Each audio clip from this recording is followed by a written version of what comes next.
பண்ணுற ஒரே வேலை அண்ணன் திருமாவோட வீடியோக்கள்லாம் போய் பார்ப்பேன்.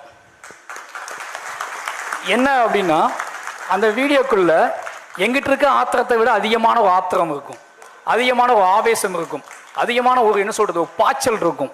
ஆனால் என்னன்னா நிதானம் ரொம்ப முக்கியமாக இருக்கும். அதில் அடுத்த தலைமுறைக்கு கடத்த வேண்டிய நிதானம்.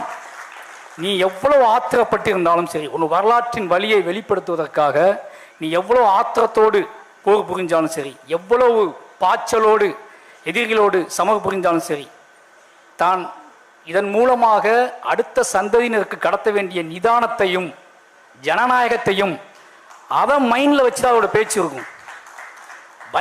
நிறைய நாள் ஆச்சரியப்பட்டிருக்கேன். 1.5 மணி நேரம் பேசுவார், ஆக்ரோஷமாக இருக்கும் அந்த பேச்சு. அதனால் ஒரு நூலிலை கூட நிதானம் தவறிய பேச்சு இருக்காது.